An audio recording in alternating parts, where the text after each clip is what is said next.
형들, 미국의 빅테크 기업에서 사상 최고치 실적을 찍었는데 해고바람이 불고 있어.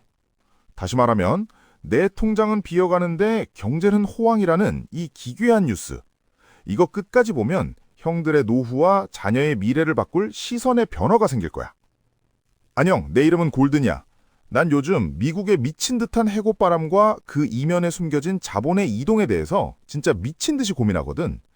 만약 형들이 매일 아침 출근하면서 내 자리는 안전할까 하는 불안함 때문에 힘들다면 구독 버튼 누르고 이 영상이 도움되면 좋아요도 꼭 눌러줘. 2월 발표된 미국의 ISM 서비스업 지수가 56.1을 찍었어. 이게 무려 4년 만에 최고치래. 보통 이 지표가 50을 넘으면 경제가 펄펄 끓고 있다는 뜻이거든. 그런데 이상하지 않아?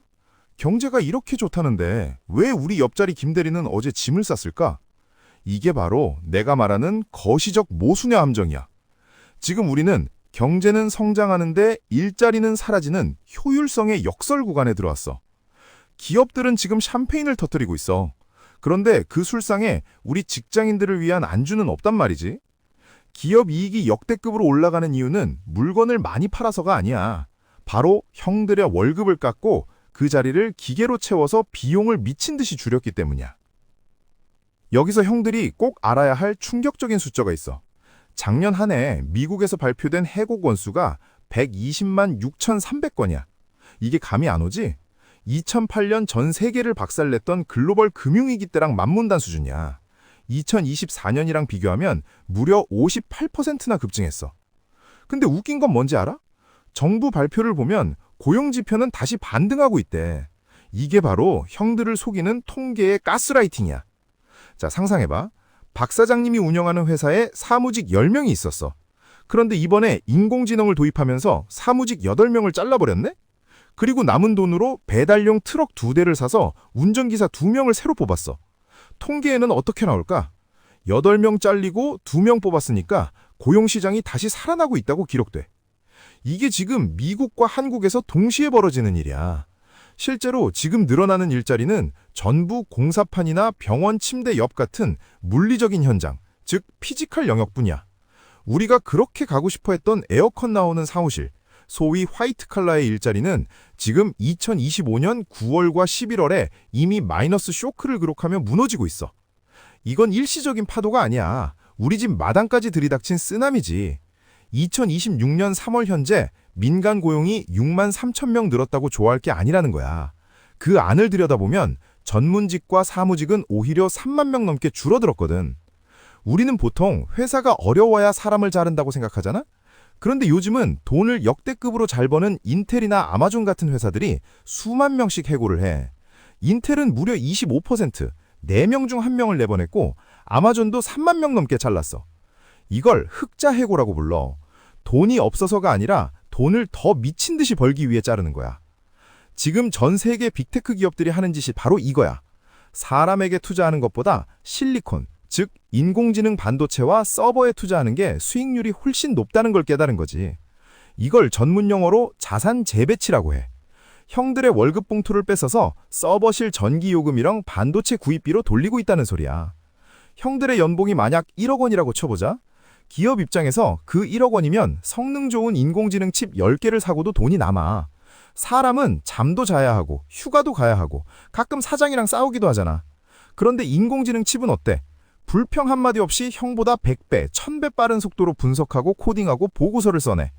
경영진 입장에선 형의 이름 옆에 있는 삭제 버튼을 누르는 게 가장 합리적인 선택이 돼버린 거야. 아마존이 발표한 계획을 보면 소름 돋아. 2030년까지 운영의 75%를 자동화하겠대.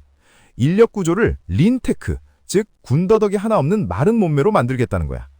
예전에는 팀장이 있고 그 밑에 김대리, 이사원, 박과장이 있었지. 팀장은 이 사람들 관리하고 보고받느라 바빴어. 그런데 앞으로는 어떻게 될까? 한 명의 팀장과 수천 마리의 인공지능 에이전트 체제로 바뀌어. 인공지능이 알아서 일하고 보고서까지 다 써버리니까 중간에서 말 전달하고 관리하던 사람들이 갈 곳이 없어지는 거야. 일을 단순히 열심히 하는 일개미의 시대는 끝났어. 이제는 인공지능이라는 강력한 군대를 이끌고 어떤 결과를 만들어낼지 결정하는 설계자의 가치가 미친 듯이 올라가고 있어. 정리하자면 지금 우리 앞에는 거대한 K자 모양의 갈림길이 놓여 있어. 중간이 뻥 뚫린 낭떠러지 같은 길이지. 한쪽은 인공지능이나 로봇이 절대 닿지 못하는 피지컬 라스트 마일이야. 아까 말했지? 공사 현장이나 병원 수술실처럼 근육과 감각이 동시에 필요한 곳이야. 다른 한쪽은 인공지능 군단을 지휘하는 펜트하우스야. 아주 고도의 의사결정을 내리고 시스템을 설계하는 사람들이 사는 곳이지.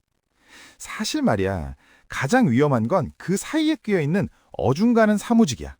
남이 시키는 일만 착실히 하고 엑셀이나 PPT, 한글 보고서 작성하는 업무가 전부였다면 지금 당장 짐을 싸야 할지도 몰라. 자, 그럼 우리 30, 40대 직장인들은 이제 어떻게 해야 할까? 그냥 손 놓고 당해야 할까? 아니지. 골든타임은 지금부터야. 형들이 당장 내일부터 실천해야 할 생존 행동 강령 3가지를 딱 짚어줄게. 첫째, 내 경력 기술서에서 성실함은 지우고 시스템 설계 능력을 넣어야 해. 이제 저는 야근도 마다하지 않는 성실한 사람입니다 라는 말은 저는 인공지능보다 비싸고 느린 구식 모델입니다 라는 말이랑 똑같아. 대신 이렇게 말해야 해. 저는 AI 에이전트 10마리를 고용해서 예전엔 10명이 한 달 걸리던 프로젝트를 일주일 만에 끝내는 시스템 설계자입니다. 내가 직접 일하는 게 아니라 일하는 시스템을 만드는 사람이 되어야 한다는 소리야. AI와 경쟁하지 말고 AI를 내 공짜 부하 직원으로 부려먹으란 말이지. 둘째, 자본의 이동 경로에 내 돈을 태워. 기업들이 사람 자르고 남은 돈으로 뭘 한다고 했지? 맞아. 반도체 사고 서버 구축해. 내 월급은 깎일지 몰라도 내 자산은 그 효율성의 파도를 타야 해. 기업이 사람 대신 선택한 그 기술과 인프라에 투자하는 거야. S&P 500이나 나스닥 100 같은 지수펀드는 기본이고 인공지능 인프라를 쥐고 있는 기업들의 주주가 되어야 해. 내 노동소득이 줄어드는 만큼 자본소득이 그걸 메꿔주게 만드는 게 유일한 탈출구야. 셋째, 피지컬 라스트 마일에 대한 감각을 절대 놓지 마.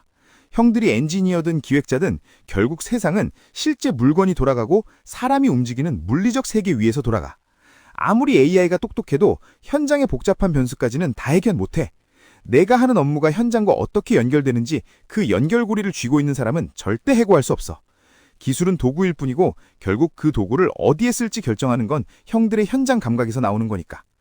사실 지금 이 상황이 되게 무섭고 잔인하게 느껴질 거야. 그런데 말이야, 역사적으로 보면 대변혁의 시기에는 언제나 큰 기회가 숨어 있었어. 남들 다 통계 수치에 속아서 경제가 좋다는데 왜 힘들지 하고 멍하니 있을 때 이 잔혹한 진실을 먼저 깨달은 형들에게는 지금이 인생 역전의 골든타임이야. 오늘 영상이 형들의 앞날에 아주 작은 나침반이라도 되었다면 좋겠어. 지금까지 경제 골든타임의 골든이었어. 형들이 생각하는 피지컬 라스트 마일 어떤 것이 있는지 댓글로 남겨주고 우리 꼭 살아남아서 펜트하우스에서 만나자.